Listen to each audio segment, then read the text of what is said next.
আসসালামু আলাইকুম। আমি রাকিব ভুঁইয়া, ব্রাউন বে মেডিকেল কলেজ, দ্বিতীয় বর্ষ। তো আজকে আমরা আলোচনা করবো হচ্ছে ডিফারেন্ট আইসোমার অফ গ্লুকোজ। গ্লুকোজের যে ডিফারেন্স, বিভিন্ন ধরনের আইসোমার আছে, সেগুলো নিয়ে আমরা আলোচনা করব। তো গ্লুকোজ কি কি আইসোমার আছে? হচ্ছে এক নম্বর হচ্ছে ডিএল আইসোমার, তারপর হচ্ছে অপটিক্যাল আইসোমার, তারপর হচ্ছে পাইরানোস অ্যান্ড ফিউরানোস, তারপর হচ্ছে আলফা বিটা এনোমার, তারপর হচ্ছে এপিমার, তারপর হচ্ছে এলডুস অ্যান্ড কিটুস। তো এই জিনিসগুলো হচ্ছে আমাদের পরীক্ষাতে এবং ভাইভাতে খুব বারবার আসে এবং ফিগারগুলা আঁকতে বলে, কিন্তু আমরা এগুলা পেস লাগাই ফেলি। তো এই ফিগারগুলো আমরা কীভাবে সহজে মনে রাখতে পারবো, সেটা নিয়ে হচ্ছে আজকে আমাদের ডিসকাশন। তো প্রথম হচ্ছে DL isomer. DL isomer DL isomer শেখার আগে আমরা প্রথম হচ্ছে গ্লুকোজের যে স্ট্রাকচার, অর্থাৎ ডি গ্লুকোজ। আমাদের চারপাশে সবথেকে বেশি পাওয়া যায় হচ্ছে ডি গ্লুকোজ। এই ডি গ্লুকোজের চিত্রটা যদি আমরা ভালোভাবে আগে জানি, তাহলে আমাদের আর কোনো সমস্যা হবে না। তো ইস এক নাম্বার কার্বনে CH2 এবং 6 নাম্বার কার্বনে আমরা যেহেতু গ্লুকোজ হচ্ছে একটা হেক্সোস, তাই তার 6টা কার্বন থাকবে, আমরা 6টা কার্বন দিয়ে দিলাম। এক নম্বরে CH2, তারপর 6 নম্বরে CH2OH, এই দুইটা হচ্ছে কনস্ট্যান্ট, এই দুইটা ঝামেলা হয় না। তারপরে হয় কি, 2 নাম্বার কার্বনের ডান পাশে OH গ্রুপ, তাহলে বাম পাশে আসবে H। 3 নাম্বার কার্বন হচ্ছে ডান পাশে H, তাহলে বাম পাশে OH। 4 নাম্বার কার্বনে ডান পাশে OH, বাম পাশে H। 5 নাম্বার কার্বনে ঝামেলাটা লাগে আমাদের হচ্ছে 5 নাম্বার কার্বনে এসে। 5 নাম্বার কার্বনেও ডান পাশে OH group, not H group, এটাতে প্যাচ লাগানো যাবে না। 5 নাম্বার কার্বনে ডান পাশে হচ্ছে OH গ্রুপ, তাহলে বাম পাশে H গ্রুপ। আমরা ওই 3 নাম্বার কার্বনকে অনুসরণ করে এদিকে দিয়ে দিই H গ্রুপ, বাট আসলে H গ্রুপ না, এটা হবে OH গ্রুপ। তাহলে ডি গ্লুকোজের যে ফিগারটা আমরা আশা করি সবাই বুঝতে পেরেছি। এটা বুঝলে আমাদের আইসোমারগুলো বুঝতে খুব ইজি হবে। তাহলে তো DL আইসোমার হলে আমরা প্রথমে হচ্ছে ডি গ্লুকোজের চিত্রটা আমরা আগে শিখে ফেলছি, তাহলে এটা হচ্ছে ডি গ্লুকোজের ফিগার। তো এল গ্লুকোজের ক্ষেত্রে কি হবে, শুধুমাত্র একটা ডিফারেন্স, ডি গ্লুকোজে আর এল গ্লুকোজ অলমোস্ট সেম, শুধুমাত্র একটা জায়গায় ডিফারেন্স কি, এই 5 নাম্বার কার্বন হচ্ছে এল গ্লুকোজের ক্ষেত্রে 5 নাম্বার কার্বন হচ্ছে ওয়েস্টে থাকবে বাম পাশে। এই ডি গ্লুকোজের ওয়েস্টে ছিল ডান পাশে, আর এল গ্লুকোজের ক্ষেত্রে ওয়েস্টে থাকবে বাম পাশে। এতটুকু ডিফারেন্স, বাকি সব সেম। তাহলে আমরা ফিল আপ করে ফেলি। তাহলে হয়ে গেল আমাদের এল গ্লুকোজ। তাহলে শুধু এল গ্লুকোজ এবং ডি গ্লুকোজ সেম, তাহলে পার্থক্য কোথায়, শুধুমাত্র 5 নাম্বার কার্বনে। 5 নাম্বার কার্বনে ওএস গ্রুপটা হচ্ছে ডান পাশে, আর এল গ্লুকোজের 5 নাম্বার কার্বনে ওএসটা হচ্ছে বাম পাশে। এই হচ্ছে basic difference D and L আইসোমারের মাধ্যমে। তাহলে আশা করি এই ফিগারটা আর তোমাদের সমস্যা হবে না। তারপরে হচ্ছে অপটিক্যাল আইসোমার। অপটিক্যাল আইসোমারিজমটা কি, আমরা যখন একটা লাইট পাস করি কোনো বিমের মাধ্যমে দিয়ে, তখন সে হচ্ছে ডান দিকে এবং বাম দিকে রোটেট করে। যদি ডান দিকে রোটেট করে সেটাকে আমরা বলি হচ্ছে ডেক্সটো রোটেটরি, আর যদি বাম দিকে রোটেট করে তখন এটাকে আমরা বলি লেবো রোটেটরি। তো সেটা হচ্ছে আমরা এটাকে বলতে আমরা অপটিক্যাল আইসোমারিজম। তারপর হচ্ছে pyranose and furanose ring structure. Pyranose and furanose ring structure. আচ্ছা, এটা বলার আগে আমি একটা জিনিস কথা বলে নিই। এই ডি গ্লুকোজ এবং এল গ্লুকোজের মাধ্যমে আমাদের প্রকৃতিতে সবচেয়ে বেশি পাই আমরা হচ্ছে ডি গ্লুকোজ, এবং আমাদের বডি হজম করতে পারে ডি গ্লুকোজ, অর্থাৎ এই ডি গ্লুকোজকে হজম করতে পারে, এল গ্লুকোজকে আমাদের বডি হজম করতে পারে না। এটা মাথায় রাখতে হবে, বাইবা কোশ্চেন। তাহলে ফিউরানাস অ্যান্ড পাইরানোসের মধ্যে হচ্ছে স্ট্রাকচারটা শুধু মনে রাখলে হবে। এই পাইরানোস হচ্ছে 6 কার্বন, 6 রিং বিশিষ্ট। দেখো, 1টা 2টা 3টা 4টা 5টা 6টা, 6 রিং বিশিষ্ট। এর মধ্যে একটা হচ্ছে অক্সিজেন, বাকি 5টা হচ্ছে কার্বন ডাইঅক্সাইড। একটা অক্সিজেন, বাকি 5টা হচ্ছে কার্বন ডাইঅক্সাইড। এই পাইরানোসি হচ্ছে আমাদের প্রকৃতিতে সবচেয়ে বেশি থাকে, প্রায় 99%। আর ফিউরানোর যে স্ট্রাকচার হচ্ছে এটা, এখানে হচ্ছে পাইরানোস ফিউরান হচ্ছে 6 কার্বন 5 রিং বিশিষ্ট। দেখো 1টা 2টা 3টা 4টা 5টা, এই 5 রিং বিশিষ্ট। এই 5 রিং এর মাধ্যমে এই একটা হচ্ছে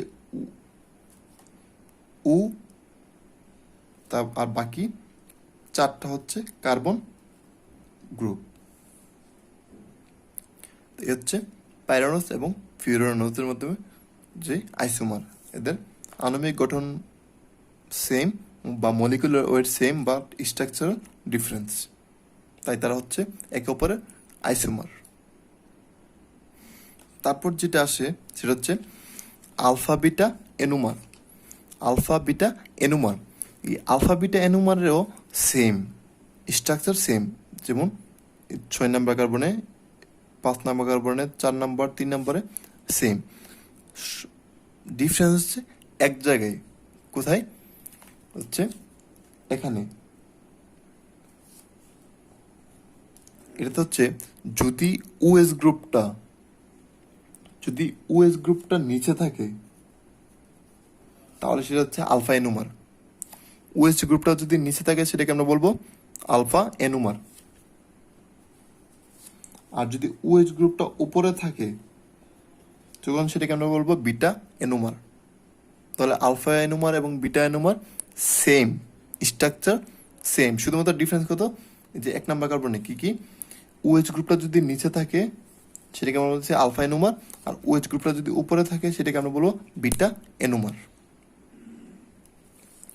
তারপর হচ্ছে এপিমার, খুব গুরুত্বপূর্ণ একটা কোশ্চেন। এপিমার তো আমাদের শর্ট নোট হিসেবে আসে। এপিমার মানে হলো শুধুমাত্র একটা কার্বন পজিশনে ডিফারেন্স থাকবে, বাকি সব সেম, শুধুমাত্র একটা কার্বনে ডিফারেন্স থাকবে। তাহলে আমরা যে গ্লুকোজের যে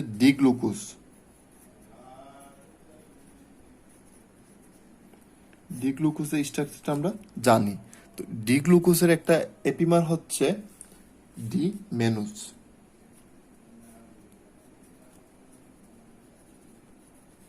ডি মেনুস হচ্ছে ডি গ্লুকোজের একটা এপিমার।